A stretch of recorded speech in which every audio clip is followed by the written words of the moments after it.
Hey everybody, it's B here. Welcome to another Archetype 101, where I give you the top level view of TCG archetypes. No strategy, no deck list, just a quick overview of what an archetype is trying to do and the core cards within that strategy. And today we're actually going to be looking at Dr.Uiro and Dr.Kochin. This is another one of the blue-green archetypes within set 8. I feel like this one's going to be a really popular one, and we'll actually see once we get to the cards. So let's go through the lore and then we can jump right into it.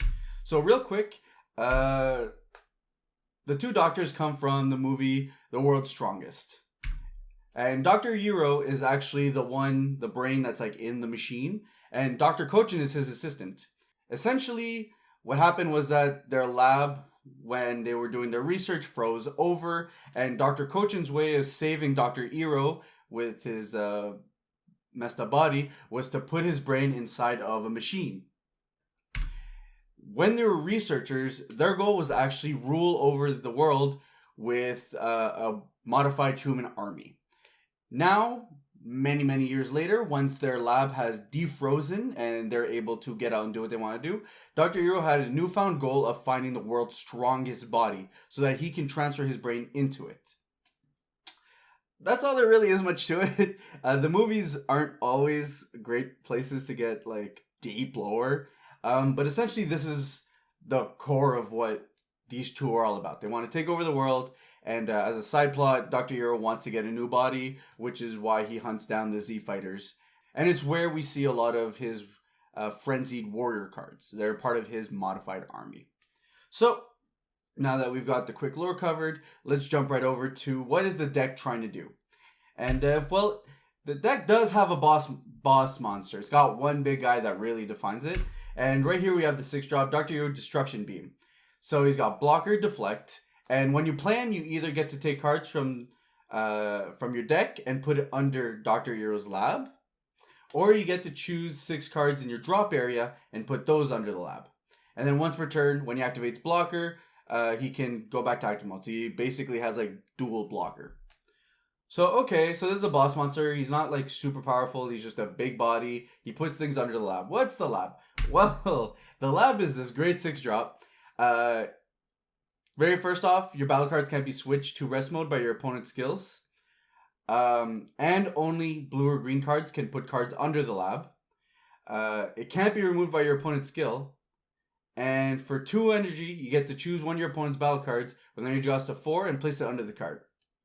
So, this is pretty unassuming. It doesn't, it's all right. It kind of protects your cards. It's not crazy by any means. So, why should you get excited for this? Well, that's because once we look into the leaders, we'll see that in reality, it's an alternate wincon. So, when you play this leader, you get the lab right on the board right away. Fantastic. We don't have to worry about that. When he attacks a leader card, look at a top 7 card, choose a Frenzied Warrior among them, jam that into your hand, and then shuffle your deck. So, his pluses are going to be searching in archetype battle cards. Then if you have 4 more energy and your life is at 3 or less, so now we're really playing with how your cards awaken. You get to choose 2 of your energies, switch them to active mode, flip them over. And this is where it gets exciting. Now we have Dr.Uiro, the evil scientist. When he attacks, you draw a card. Then, once per turn, you get to choose 1 card in your hand and put it in the drop area. Then you get to choose any keyword skill on your opponent's card, and it negates it for the turn. And finally, if a Dr.Uiro's lab in your battle area has 17 or more cards under it, you just win the game. That means we have another alternate win con in the deck. And that's why I think everyone's going to be really excited to try some form of this strategy. Because, like with DragonBall or any other card game, people love their alternate win cons. So then you're really just trying to turbo out jamming cards under here. So now the question is, how consistently can we get things under the lab? We don't want it to be like another Beerus type situation where, your leader's got an alternate win con, but getting 16 energy in an archetype that doesn't really allow you to effectively ramp to that point kind of kills the deck. So is this one kind of those leaders that just exists and we're never going to really get to see its win con? Well, there's actually quite a few cards that push it to getting to its win con. So we have to ask ourselves, how are we feeding the lab? Well, it turns out there's a lot of in-archetype cards that we can look into to solve this issue. Like we're going to see, a lot of the deck is very blocker-centric, and that's because a lot of it hinges around Revive, which is one of the new keywords that basically say when this card gets KO'd, you can ditch the specified colors from your hand to be able to bring back this card onto the battlefield. And the thing with bringing them back to the battle area is every time a lot of these cards come to the battle area, they're feeding the machine more and more. So if we look at Madness 1, Dr. Kochin over here, he's a blocker, which means that you're going to effectively be able to get him to actually KO. And what he says is when you play him, you get to put one card from your hand under him, under the lab, and then you get to draw a card. So right away, he's replacing himself every time you do this. You're not effectively negging to get this effect. And then you're going to block, he's going to die, you're going to pitch some cards to be able to bring him back. And off one card, you're going to consistently be able to replace a card in your hand to feed one under the lab. Same thing with Gigantic Dr.Uiro. He's got blocker, he's got revive, again for blue-green. And then when you play him, you choose 2 battle cards at your opponent's drop area and place it under the lab. So not only are you going to be feeding it from your hand, from your own drop, you're also going to be using some of your opponent's resources to be able to feed it. Then we have other on-play ones like Kishima, Living Weapon, the 1-drop. When he comes in, you just straight up put 1 card from the top of your deck into the bottom. Misokatsu, Misokatsu, the blocker right here, every time he activates blocker, again, you're getting to put a card under. And he's got the actually added benefit that your opponent can't KO it with cards that have original battle cost 15k or less. So early game, he's great because your opponent's going to try punch in with these cards and you're basically getting a free block that's feeding your wincon.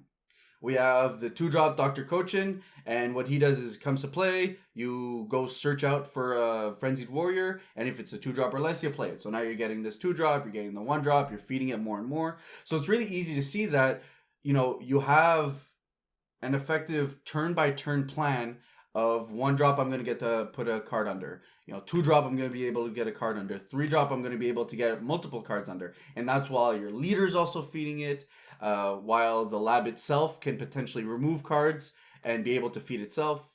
And then you got the Frenzy Piccolo here with Bond 3, and the likelihood of you having Bond is pretty high considering a lot of your deck revolves around these reviving cards that are meant to stick around. You either get the option of warping 2 of your opponent's cards or sending 2 of your opponent's cards to the bottom of the lab. I think the selection, like or, is just in case some world where you don't actually have the lab on field, it's not a totally dead card. It's going to be able to go off and do something regardless. And that generally covers a lot of the cards that are going to be pushing the strategy forward.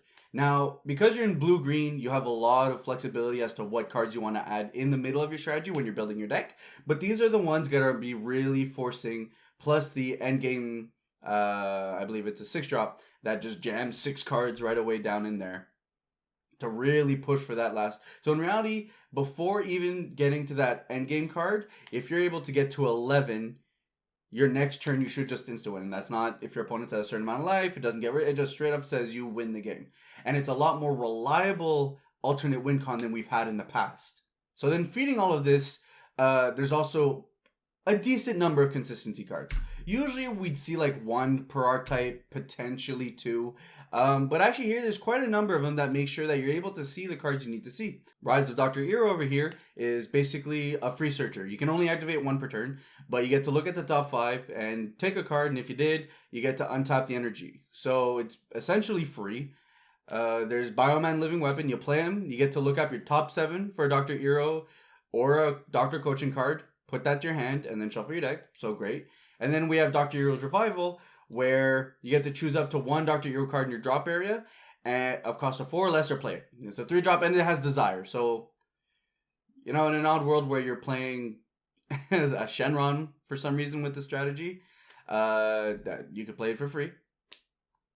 But essentially, it's another way to be able to use your drop as your second hand, which does add that certain level of consistency to the strategy, being able to find its pieces, being able to replay its pieces, and being able to get back those revival cards if you weren't able to keep them on board for longer than, you know, the time you had revived them.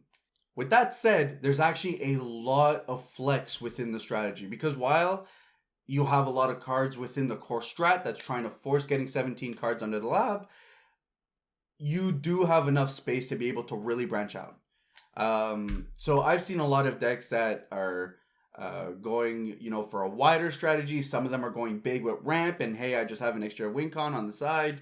And actually, there's even a tricolor deck I saw by actually Eggman. So I'll link it over in the that corner. So I'll link it over in the corner there. You guys should go see his deck. It's a great way of seeing how malleable the strategy is and how you can really bend the archetype to be what you need while still having this great alternate win con that's really hard for your opponent to interact with. So that's been the quick 101 on the strategy. I think this is going to be one of the more fun strats. I don't know how meta defining it's going to be, but it's definitely something that players gravitate to, and I think we're going to see a good number of it over the span of the game, because it's just alternate win cons are something that players gravitate to all the time. So if you liked the video, give me a thumbs up, give it a thumbs down if you didn't. If you like the content I'm making, feel free to subscribe. It helps me out a lot.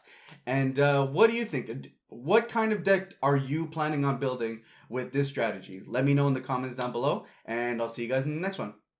Ciao.